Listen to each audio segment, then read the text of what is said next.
Rabbi Sai, we are on Daf Vav Amud Aleph at the two dots. Rabbi Shmuel Omer Eino Chayev Ela Al Ha'asid Lavo. This is referring back to a machlokes in yesterday's Mishnah. The Mishnah had said that when you take a shavua, it could be on an action in the future or on an action in the past. Either I swear I won't eat today, or I swear I didn't eat today. In either case, if you violate that shvuah, you have to bring the korban described by the Torah. Now, Rabbi Shmuel disagrees. Rabbi Shmuel holds that a shvuah that the Torah says that you have to bring a korban when you violate it only is referring to future tense. Only when you talk about something that you are going to do or are not going to do in the future. But taking a shvuah about something that you did or didn't do in the past is not what the Torah is referring to. So, Tanu Rabbanan. Now we're going to unpack that. Lahara o lehetiv. So we got to look at the pasuk. The Torah says, "O nefesh kisi shava levate visfasayim lahara o lehetiv." A soul which will swear to utter with its lips, to do bad or to do good. L'chol asher yivate ha'adam b'shvuah. For anything that a person shall pronounce in an oath, v'ne'elam mimenu, and it is hidden from him. And then he discovers later and he expresses guilt. So that's the way the Torah describes taking a shavua and violating a shavua. So Rabbi Shmuel, let's look at that. Lahara o lehetiv, to do bad or to do good, which is clearly in the future tense. Ainli ela dvarim sheish bem hara v'hatava, she'ein bem hara v'hatava minayin.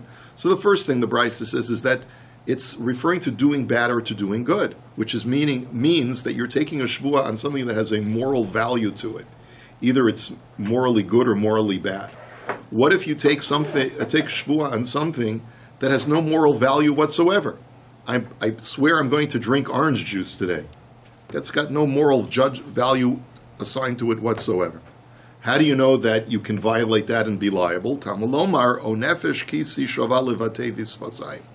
The Gra changes the girsa, but we'll just use the words that appear before us.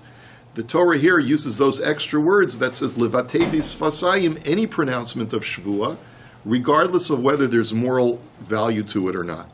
Ainli ela lahaba l'shavar minayin. Then the Brisa says but the language only implies that it's future tense. How do you know that it even applies to past tense? Something that I did before. Tamulomar l'chol asher yivateha adam b'shvuah divrei Rabbi Akiva. So you look at the latter part of the pasuk. It says, anything that a person shall pronounce in an oath. Anything means that it's including past tense shavuos as well. So that's all according to Rabbi Akiva. Rabbi Shmuel omer lahara o lehetiv lahaba. And Rabbi Shmuel disagrees. And he says, no. A shavua that the Torah addresses for which you bring a korban only is referring to future tense shavuos. I will eat, I won't eat, I shall do this, I shall not do this, so forth. So Amarlo Rabbi Akiva imkein ainli ela dvarim sheyesh b'hem hatava v'hara, dvarim she'ein b'hem hara v'hatava minayin. So Rabbi Akiva turns back to Rabbi Shmuel and says, if you're going to be so punctilious in the verbiage of the pasuk says, yes, it's true, the pasuk speaks in a future tense, but it also speaks about taking a moral shvuah that has a moral value. How do you know then, according to you, Rabbi Shmuel, how do you know that about the shvuah about drinking orange juice is also included? So Amar Lo mi riboy hakasav. So Rabbi Shmuel says, well, I acknowledge that there's extraneous verbiage, and that extraneous verbiage teaches me that even when there's no moral value, it's included. But wait a minute. So Amar Lo im riba hakasav lakach riba hakasav lakach. And this is the concluding line of the Brisa. Rabbi Akiva's response is, if the verbiage is extraneous to teach me that even on non-moral issues the shavua, the halacha holds, so then it also holds for past tense as well. You can't have it both ways. There's either extraneous verbiage or there's not extraneous verbiage. If there is extraneous verbiage, it's including all shavuos, including non-moral shavuos, and also past tense shavuos. But you can't say halfway. Okay, that's the conclusion of the Brisa. So Shapir Karmel Rabbi Akiva Rabbi Shmuel. So the question now is, good gesagt. In other words, Rabbi Akiva's point is well taken. How does Rabbi Shmuel, how is he going to respond to that? So Amar Rabbi Yochanan, Rabbi Shmuel, Sheshimesh as Rabbi Nechunya ben Hakana, Shayadorish es Kol HaTorah Kula Bichlalu Prat, Ihunami Dorish Bichlalu Prat. Rabbi Akiva, Shishimesh Esnachim Ish Gamzu, Shayadorish Eskola Torah Kula Beriba Umiate, Ihu Nami Dorish Riba Umiate. So the answer is, and we've seen this many times throughout Shas, is that there are two schools of hermeneutics of the way to derive halacha from the Torah. They both look at the structure of the pasuk, and when it is structured in such a way, the Torah is communicating a law, but there's a difference of opinion on how you extract law from that kind of structure. So Rabbi Shmuel is a student of Rabbi Nechunya ben Akana, who came from the school of Klal Uprat Uklal, and Rabbi Akiva is the Talmud of Nachum Ish Gamzu, who comes from the school of Riboy, Miut, V'Riboy. Now these terms, Klal Uprat Uklal, Riboy, Miut, and Riboy, are really descriptive of the same kind of sentence structure in the Torah. It starts with a general clause, followed by a specific or delimiting clause, and then concludes with a general clause. Klal, uprat, uklal, riboy, miut, v'riboy. What's the difference in the hermeneutic sort of methodology? The difference is that if you hold of klal, uprat, uklal, then you view the prat, the specific delimiting item in the pasuk, as defining the way, the parameters of the general law. That's klal uprat uklal. If you use the riboy miut v'riboy methodology, you look at the general halacha as not being delimited by the miut, but rather the miut citing only one exception to the rule, that only one thing is excluded, but not that the minimizing or specific clause is defining the general rule. Okay, now we'll see how that applies to this halacha over here. And basically what the Gemara is answering is that each one of them has a legitimate methodology in interpreting halacha from the pasuk, and that's what the basis of their machlokas is. So let's see how it works. Okay, so Rabbi Akiva, Shishimesh Esnachim Ish Gamzu, Shayadorish Eskola Torah Kula Beriba Umiate, Yunami Doresh Riba Umiate. Okay, my Rabbi Akiva, the Dorish Riba Umiate. So let's explain Rabbi Akiva's position first. The Tanya, O Nefesh Kisi Shava Riba. So the general clause is any soul which shall swear. That's the general clause. Lahara o lehetiv miet. But then it gives you a minimizing or a specific clause that you're doing it to future tense, do good or to do evil. So l'chol asher yivatei ha'adam chazer v'riba. And then we conclude with the general clause, which is anything a person shall pronounce. So you have riba umiet v'riba, riba hakol. So you have general clause, specific clause, general clause. Everything is included in this halacha of Shavua. My riba kol, mili. My mi'et devar mitzvah. And therefore the specific clause of lahara u'le'etiv only means to make one exception to the rule. Only one thing is being excluded according to Rabbi Akiva from the laws of Shavua. And what is that? When a person takes a Shavua that he's not going to do a mitzvah, or that he's going to violate a mitzvah of the Torah.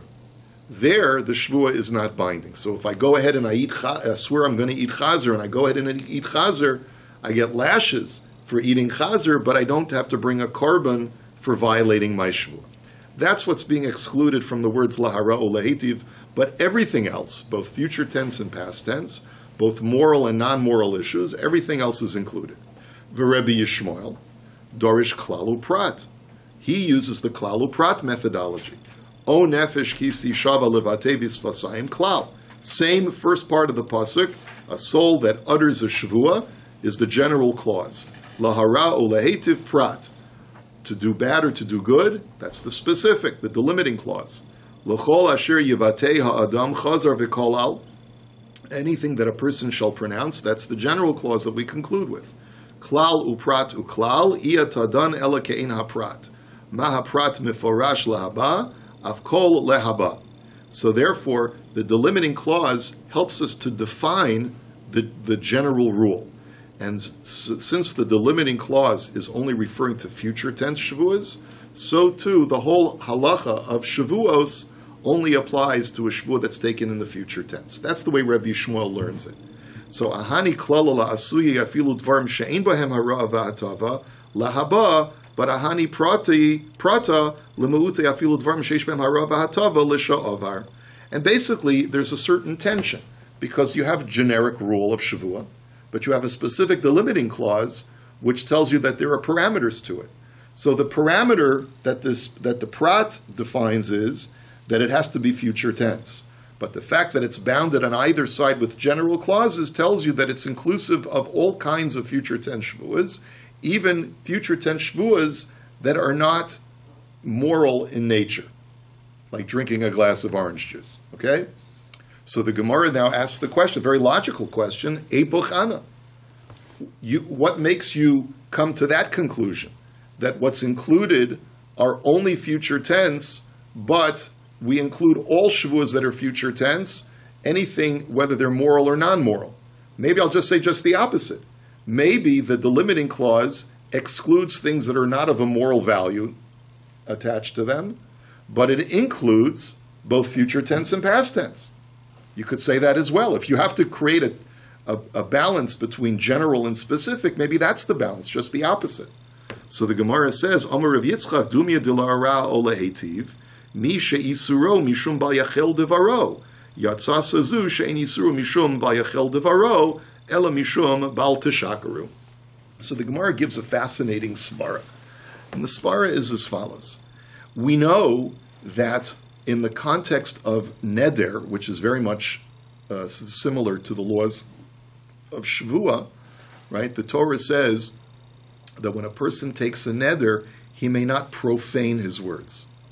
Now, it doesn't say in the Torah, he shall not lie after taking a neder. It just says he shall not profane his words. What's the difference between the two? We know that there's an issur in the Torah of lying, right? But lying is, I don't have your money, right? Or I didn't take your money. It's a reflection on something that happened in the past, and I'm lying about a reality that took place or an action that took place in the past. The prohibition of profaning your words is if you said you're not going to do something, don't in the future go ahead and do it. So we see that the issur of profaning your words, which can only be referring to future tense after the fact, after you take the shvuah or the neder, applies to shvuahs and nedarim. But lying, which refers to the past, is not used in the context of shvuahs and nedarim. And that, says the Gemara, is the reason why it makes more sense to limit the laws of shvuahs to only future tense, but not to limit it to issues of only moral value. Okay, Rav Yitzchak bar Abin Omar Kra Onefesh Kisi Shava Levate Visfasayim Misha Hashvua Kodemes Levitui Velo Shahabitui Kodemes Lishvua Yatsa Zeh Achalti Velo Achalti Shahamaisa Kodem Lishvua.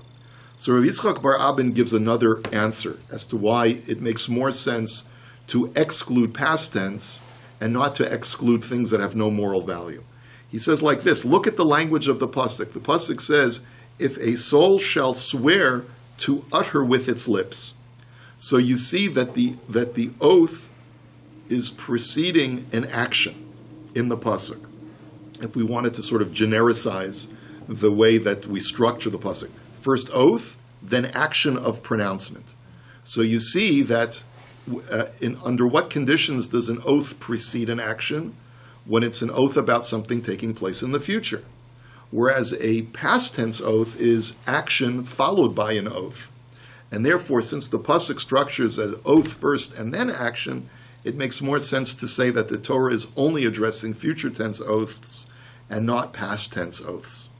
Tanu Rabbanan, Ha'adam b'shavua. Now, this brisa, the next 3.5 lines, is very cryptic. Don't expect to understand it. I'm going to translate it, and then after the 2 dots, the Gemara is going to analyze and explain what it means, to unpack it. Tana Rabbanan, ha'adam b'shvua prat la'anos. That the Torah calls a person who takes a shvua an adam, which means he must be totally cognizant at the time that he takes a shvua of what he's doing, which excludes someone who is doing something completely unaware. Next, v'ne'elam prat lemezid.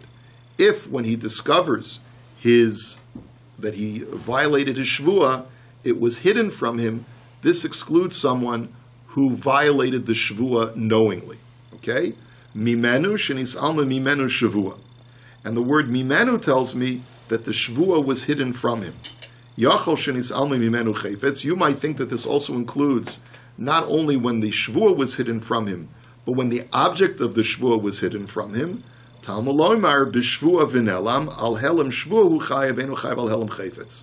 And therefore the Torah connects the word shavua and puts it right next to the word v'nelam, which teaches me that I'm only in violation of the halacha of the Torah only applies when the shavua is hidden from me, but not when the object is hidden from me.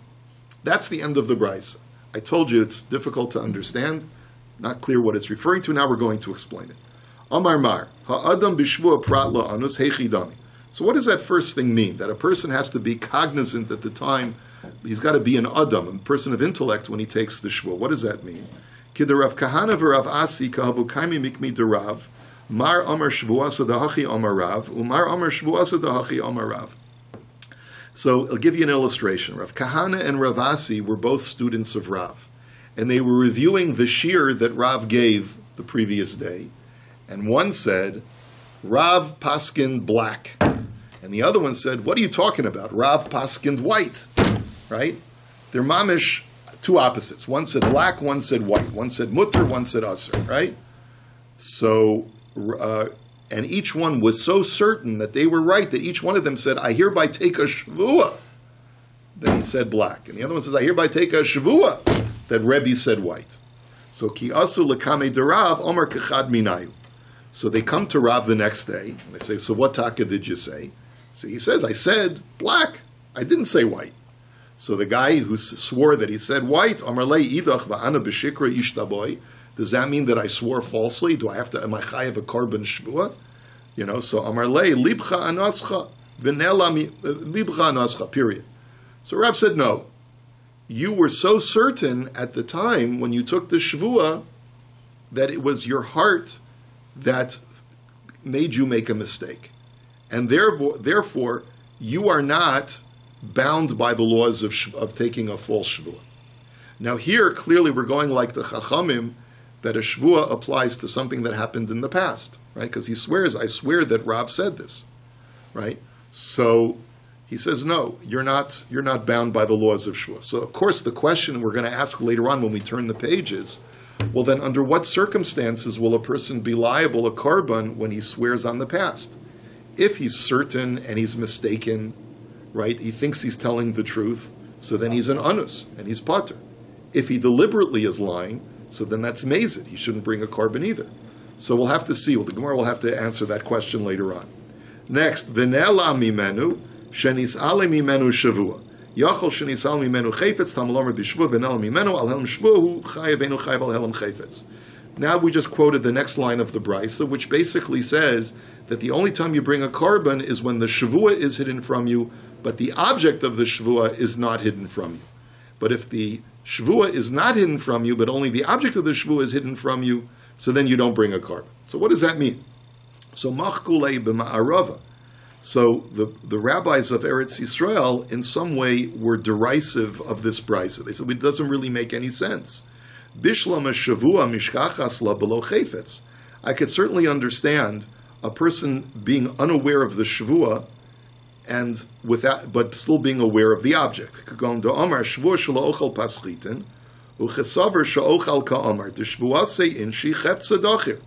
He says that here's a case. A person took a vow that he's not going to eat wheat bread. And he thought, mistakenly, he forgot the vow that he took. He thought that he vowed that he is going to eat wheat bread. He clearly knows what the object of the shvuah is, which is wheat bread. That part he hasn't forgotten, but he forgot the nature of the vow. So I understand that's what the brisa means, that you forgot the vow, but not the object of the vow. But elachefetz below shvuah heichidami. But what's an illustration of where you remember the vow, but you forget the object of the vow? Kigon da'amar shavua shelo ochal paschitin uchazaver shel sa'orin ka'amar d'shvuah se dacher lechefze inshi. Let's say a person said, he took a vow that he's not going to eat wheat bread, but he thought later on that he thought he took a vow that he's not going to eat barley bread. So he remembers his shvuah. I remember I took a shvuah, but I don't remember the object of the shvuah. Is that what you're telling me? So keven dechefze in shilei hainu helam shvuah. The Gemara says that doesn't make any sense. You clearly forgot the details of the shvuah, so you forgot some aspect of the shvuah. So you can't tell me that you remember the shvua over there. That's also forgetting the shvua. So what kind of differentiation is the Brisa making? It says that when you forget the shvua but not the object, so then you're chayav a carbon. But when you forget the object but not the shvua, then you're pater from a carbon. But the illustration that we just gave, where he thought that he swore he's not going to eat barley bread, but when in reality he forgot that he really said, I'm not going to eat wheat bread, so he's forgotten the specifics of the shvua there too. Where do you have a situation where you don't forget the shvua, but you forget the object? So Rabbi Elazar's conclusion is that this brisa is a mistake. And sometimes you find that. Sometimes, because these rabbis hear brises orally from different students, and basically Rabbi Elazar was saying the fellow who quoted this brisa must have misquoted it, and it doesn't need to be reckoned with halachically. But Maskif Rav Yosef, but wait a minute, Alma chayfetz below shvu lo mishkachas la, v'hamishkachas la. Are you suggesting that there's no such thing as remembering the shvua and forgetting the object? I'll give you an example. You want to know this example? Or actually, that's alam alo, right? So, kegon da omar shvua shelo ochal pas chitin v'hoshe yodo l'sal litol pas soren v'olsa b'yodo shel chitin u'chesaver sooreni v'achla d'shvua seidacher le'chefzehu d'lo yad alei. Rav Yosef is very simple. A guy swore he's not going to eat wheat bread, okay? And he remembers the shvua, sticks his hand into a bread basket, pulls out a loaf of bread, thinking that it's barley bread, and takes a bite out of it. He's cognizant of the shvua. He just doesn't realize that the object that he's currently eating is in violation of his shvua, because he thinks it's barley bread. That's an example of where you'd be pater from a carbon because you're fully cognizant of the shvua while you're violating the shvua. You're just not cognizant of the object that is addressed by the shvua. So Amar le Abaye klum mechayves le carbon ela amay detafis biyade helam shvuahu. So Abaye objects, and he says, but wait a minute. What does the Torah hold a person liable for when he violates his shvua? That he's unaware that he's violating the shvua. Here too he's unaware that he's violating the shvua. It's just that he's unaware of it not because he doesn't remember the shvua, but because he's unaware of what he's currently eating. It shouldn't make a difference. And Lishna Achrina, another version of the way to understand the words of what Abaye challenged was, Amar le Abaye le Rav Yosef, sof carbon de kamaisi Allah da haipas mihas helam shvuahu. And I believe it's the same idea, just a different way of verbalizing it. But the bottom line is that the Torah is holding you liable to bring a carbon for not being aware that you're in violation of the shvua. So what difference does it make? But for Rav Yosef Amar Lacha, Keven dechiyadale dechitenhu parish minei helam chayfetzu. Rav Yosef says like this. He says no. He says when a person, what kind of case is the Torah addressing? What the Torah is addressing is a person who is not aware that he is prohibited from eating this substance because he doesn't remember the shvua. But over here, if you were to tell him, excuse me, sir, were you aware that that's wheat bread? He would recoil from it immediately. So that indicates that he's fully aware of the shvua. And that's not called helam shvua. That's what the Bryce is telling me, that the helam, that the lack of awareness has to be in reference to the shvua, not in reference to the object that he's currently acting upon by consuming. And therefore, Rav Yosef maintains that differentiation that the Bryce is making is completely legitimate. So Rava asks Rav Nachman an interesting thought experiment. He says, what happens if a person forgets that he took the shvua, but he's also unaware that he's eating wheat bread? In other words, he took a vow that he's not going to eat wheat bread. He totally forgot about it. He reaches into the bread basket and thinks he's eating barley bread. And then someone notifies him, excuse me, sir, you're eating wheat bread. And another guy says, excuse me, sir, yesterday you took a vow that you're not going to eat wheat bread. So this is a helam of zevazeh. He's both forgotten he took the shvua, and he's unaware that what he's eating is wheat bread. So what's the halacha? Is this called a helam shvua, for which he's chayv a carbon, or is it called helam chayfetz, for which he's pater from a carbon? So Amar lei harei helam shvua biyado v'chayev. So his initial response is, well, he's unaware of the shvua, so therefore he's chayev. So adarabba harei helam chayfetz biyado potter, but I could argue just the contrary. He's not aware that he's eating wheat bread, and therefore he should be potter, because it's only when it's helam shvua and not when it's helam chayfetz. So Amar Rav Ashi chazina. So Rav Ashi says a very strange thing. He says, chazina, do an experiment and test the guy. Imach mashvua kaparish harei helam shvua biyado v'chayev. Imach maschefetz kaparish harei helam chefetz biyado upater. You basically ask him, when you received this information, why did you stop eating the wheat bread? Was it because you wanted barley instead? Or was it because you were in violation of the shvua? And determine which one he places more priority upon. If it's the priority of, I was in violation of my shvua, so then he's chayav a korban. If it's rather because, I didn't care so much about the shvua, but I rather would have eaten wheat bread instead of, or rather would have eaten barley bread instead of wheat bread, so then it's a helam chayfetz, and therefore he's potter. Which of course is very strange, because he gets both pieces of information at the same time, and it's really no way to tell why he's desisting, why he's recoiling from eating the bread. And that's really the next question that comes up. He says, Amar le Ravina le Ravashi, klum parish mishvua ela mishum chayfetz, klum parish mechayfetz ela mishum shvua. He says, how can you separate the two? He says, a person's going to recoil from eating the wheat bread because he discovers that it's wheat and not barley, and he's recoiling from eating it because he took a shvua that he's not going to. So you can't really separate the two out. There's no way to really know legitimately how mentally you could create that kind of bifurcation in a person's mind. But only if it happens simultaneously. Yeah, right. I mean, he's notified. Excuse me, that's wheat bread. And you made a shvua. And you made a shvua, and then he stops eating. So now the question is, how do we determine why he stopped eating? That's really Ravina's question. There's no way really to know accurately. Ultimately, he stopped eating for both reasons. And you can't sort of separate them out. So Ela Loshna. So the Gemara says it really doesn't make a difference.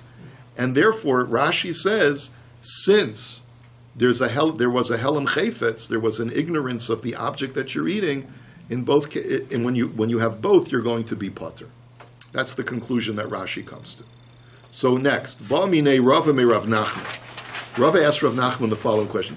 Martin, did you want to ask something? Well, I was just going to say, if he did it because he didn't want to eat the barley bread, because he wanted wheat, or whatever is his desire, then he's been violating the shvua b'mesid.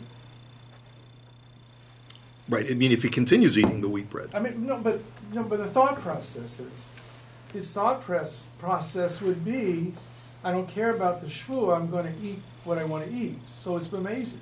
Correct. So the point is that we told him now this is wheat bread, and you took a shvua, and he stops. I understand the circumstances. Right. But he's saying if he stopped because he didn't want to eat that particular bread because he didn't want that bread, thought it was something else, then he would be in his thought process. He's violating the shvua b'mesid. No, but that's only past. But that's only in the past. But he violated it in the past. Right, you can't say that his current mindset necessarily reflects on what he did in the past.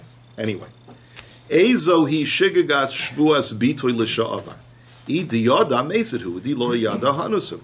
Now the Gemara is going back on the previous case. Remember, the Brisa had said that if you take a shvua that Rabbi said black when he really said white, but you were so certain that he said black in your own mind, then you're not chayiv a shvua, because you're an honest, because your mind led you astray. So the question then is, mimanavshach, when will a person ever be chayiv a korban shvua for swearing something about a previous action, about the past tense? If you really thought you were right and you were mistaken, so then you're an honest. If you deliberately are lying because you know what you're saying is a falsehood, then you're amazing. So what is the case of where you will be chayiv a korban? So, Amar lei, ba'omer yodeya ani sheshvua zu asura, aval eini yodeya im chayavan aleha korban olav. So the Gemara says, I'll tell you a case. A guy knows that he's lying. He knows for sure that Rebbe said black, but he says Rebbe said white. However, he doesn't realize that for taking a false shvua, you have to bring a korban. He thinks that it's prohibited, but he doesn't realize that the penalty for taking a full shvuah is a korban, and for that, it's called a shogeg. And once we tell him, hey, were you aware that taking a full shvuah carries with it a korban penalty? He says, no. Therefore, you have to bring a korban. You lied, you swore falsely b'mezid, but because there was a lack of awareness of the penalty, you have to bring a korban. Keman kemunbaz da amar shigigas korban shma shigaga? Question mark. So the Gemara says, wait a minute. There's a whole big machlokus in Masechah Shabbos between Munbaz and the Chachamim. And Munbaz is a das yachid. He's the only one who says that if a person knows that a malacha is asur on Shabbos, but is not aware fully of the penalty of that malacha, that's called shogeg. But the Chachamim disagree with Munbaz, and they say as long as you know something is asur, you're amazed. So are you siding with Munbaz? That's the question the Gemara is asking. No, afilu tema rabbanan. Ad kan lo pligi rabbanan olei de Munbaz ela b'chol haTorah kula de lav chidushu. Aval hacha de chidushu de b'chol haTorah kula lo ashkechan lav de maisi korban de yalfinim me'avodah zora v'hacha maisi kama afilu rabbanan modu. So the answer is no. Really, in Kol HaTorah Kula, we agree that when you know something is asur, but you don't know the level of its severity, so then you're still called amazed. But over here, it's a special case, because normally, you see, the whole din of a korban shvuah is a chiddush to begin with. Why is it a chiddush? Because normally, when do you ever have to bring a korban for an unintentional sin? You only have to. We learn from laws of avodah zarah that you only have to bring a korban for a violation that, were it done b'mezid, would parallel the severity of avodah zarah, right? Such as a chi of kares or a chi of misa and something like that. But the whole din of shvuah is a big chiddush, because when it's done intentionally, it's only a mitzvah lo saseh. There's no kares, there's no misa, right? And yet, if it's done unintentionally, you have to bring a korban. So therefore, since the whole concept of bringing a korban here is a chiddush, that you don't have to rise to such a high level in order to be liable to bring a korban over here, you see from shvuah. Therefore, even the Chachamim would agree that for in vis-a-vis the laws of shvuah, we could consider this enough of a shogeg to make you liable to bring a shvuah. Next, ba'amine ravina me rava nishba al kikar umistaken aleha mahu. The question is, what happens if a person swore that he's not going to eat a particular loaf of bread, and now he's in a position of sakana? The doctor says, if you don't eat this loaf of bread, you'll die. So, is he allowed to eat it?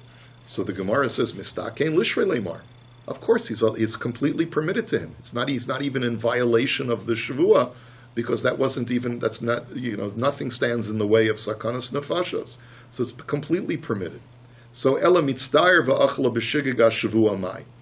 But here's really the question. What if a person is ravenously hungry and he eats the kikar at a point where he's forgotten that he's taken a shvuah not to eat the kikar, not to eat the loaf of bread?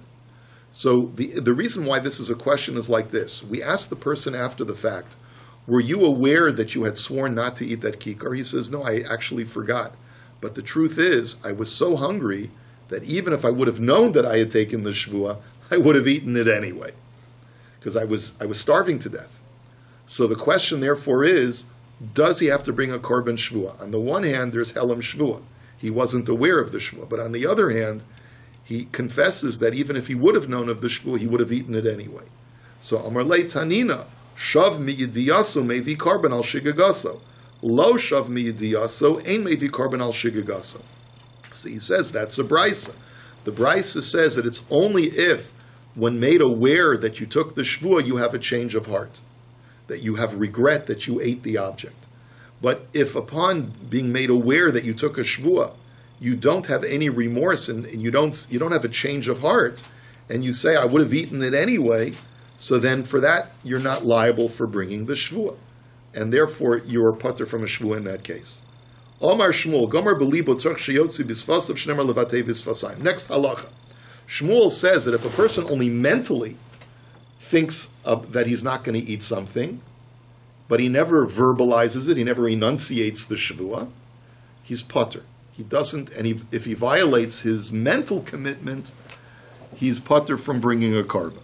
And how do I know this? Because the Torah says you need to pronounce with your lips. If you just think it without pronouncing it, then you're not in violation. So meisvei bisvasayim velo belev. So let me show you a brisa that seems to contradict that. The brisa starts off by saying that it has to be with the lips and not in the heart, which means mentally. Gomar belibu minayin, but how do you know that even if a person only committed mentally to it, that he's going to be liable? Tamulomar l'chol asher yevateha adam b'shavua. The extra verbiage of anything that a person pronounces in a shvua makes him liable, even for mental commitments. So the Gemara says, but wait a minute, before we ask a kasha on Shmuel, this whole brisa is self-contradictory. Hagufa kasha. Amart bisvasayim v'lo b'leiv. V'hadar amart gomar b'libo minayin. You started off, the first part of the shvua was that you have to pronounce it, and if not, you're patur. But then it went ahead and said, how do you know that even if you only think it but not pronounce it, you're chayev? So the brisa is inherently contradictory. Forget about the kasha on Shmuel. So Amar Rav Sheshes halo kasha, because hachika Amar. Bisvasayim v'lo shegomar belibo lahotzi bisvasa v'lo hotzi. No. If that's the only question, the brisa is not contradicting itself. The way I would interpret the brisa is like this, that when a person thinks to himself, I'm not going to eat today, and I hereby am about to pronounce verbally that I'm not going to eat today in order to commit myself to that, how do you know that if he doesn't verbalize it, then the shvua is not binding upon him?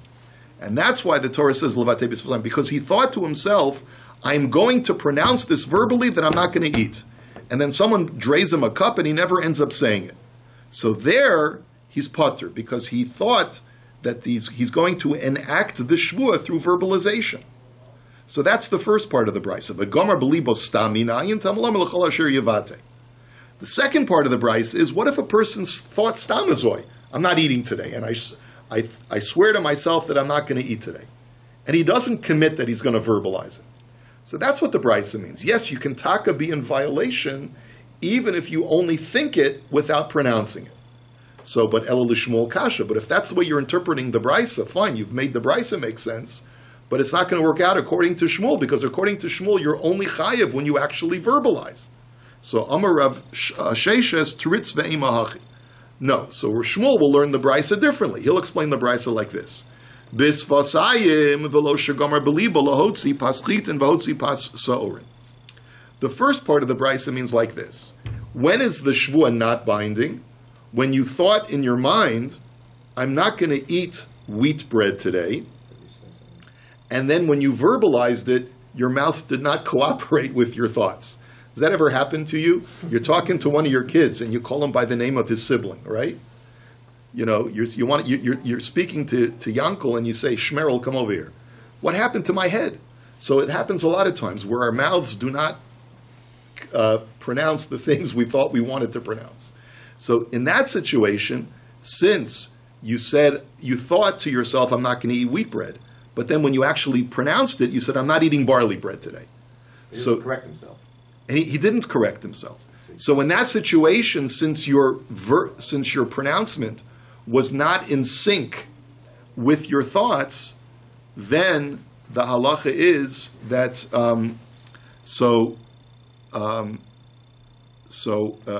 it seems like so it works like this. Your pronouncement has to be in sync with your thoughts. If you can make the argument afterwards that I wasn't thinking about barley, I accidentally said barley, so if you eat barley bread, you're not in violation. Okay? But gomar beli balahotzi paschit and vahotzi pasta minayin. But let's say you thought to yourself, I'm not going to eat wheat bread today. And when you verbalized it, you said, I'm not going to eat bread. So there, even though you were more generic in your pronouncement is not in direct contradiction with your thought, and therefore your shavua is binding, and it's mashma that it's binding on all bread, even though you thought to yourself that you're not going to eat wheat bread. So tamalomer l'chol asher yevatei ha'adam, and that's why you have that extra verbiage in the pasuk to tell me that, listen, lamaisa, if you swore you're not going to eat bread, even though you were only thinking about wheat bread, your shvua is binding, and it takes effect on all bread. So meisvei, so let's raise a challenge. Shmuel, you're saying that you're only liable for violating a shvua when you pronounce something. What about this law? Motzas fasecha tishmor v'asisa. Ainli ela shahotzi bisfas v'gomar belibu minayin tamalomer kol nediv leiv. The Brisa says that the Torah requires you to always honor the words that come out of your mouth. Then the Brisa says, how do you know that it applies even to honoring your mental commitments? There, because the Torah says, by truma kol nediv leiv, anyone whose heart made them volunteer made a pledge. Anyone whose heart pledged is had to carry through with their pledge. And you see from here that even a mental pledge is legally binding. So according to you, Shmuel, why is it by the laws of Shvuah that only a verbal pronouncement is binding, not a mental pronouncement? But when it comes to the laws of pledges, even a mental pledge is binding. So Shani Hasam Dichsiv Kol Nediv Leiv. So the Gemara says it's different over there, because there the Torah explicitly stated that even if someone only mentally committed, they were liable. But v'nigmar mina, but listen, but there's conceptually no difference between pledges to build a Mishkan and taking a Shvuah. What's the difference? Learn one from the other. So mishum dahavu truma v'kadshim shnei ksuvim b'voim ke'echad v'chol shnei ksuvim b'voim ke'echad ein malamdin. So the Gemara answers, because there are two places in the Torah where the Torah gives credence to mental commitments. One is when it came to building the Mishkan, and the other one is when it comes to a declaration of making something hektish, like declaring an animal hektish for a carbon, right? So in both of those cases, the Torah says mental commitments are legally binding. But since there are two places in the Torah where that applies, you can't make a binyan av from two places. You can only make a binyan av to apply to the rest of the Torah when you have one source. But when you have two sources, the rule is that we localize the halacha to those two cases and do not apply it to anywhere else in the Torah. So the Gemara says, "Hanicha laman da'amar in malamdin, laman da'amar malamdin ma'ika lameimar." But that's a machlokes. Some say that even when you have two sources for the halacha, then you don't localize it and you can still extend it to other cases. So how do you know that mental commitments for a shvuah are not legally binding? Because havuchulin v'kadshim v'chulin mikadshim lo gamrinan. Because both of those examples are cases of mental commitments to Hashem, to holy things. And the Torah is more machmir when you make a mental pledge or commitment to Hashem than when you make a mental commitment, let's say, to yourself or to somebody else. And therefore, just because mental commitments are binding for Kadshim does not mean that you can extrapolate and say that mental commitments are binding for a mundane Shavuah. And this is a good place to end the daf today, because the Mishnah Berurah says, based on this Gemara, there's a very important psak halacha. When a person pledges tzedakah mentally, he's obligated to carry through with that pledge, even though he never verbalized it, because any pledge to tzedakah is like kadshim. So if a person gets an aliyah and he thinks to himself, you know what, I think I'm going to give $1,000 to the shul. I'm feeling very generous today. But he never verbalizes it to the gabbai. Guess what? Halachically, you're bound to honor that mental pledge, that mental commitment. So it's a cautionary lesson that we can take from it. Whenever you are thinking about pledging something to a charity, try not to mentally commit to a number so that you don't become caught into the halachic obligation of carrying through. Unless it's for the shul. Unless it's for the shul. Have a wonderful day.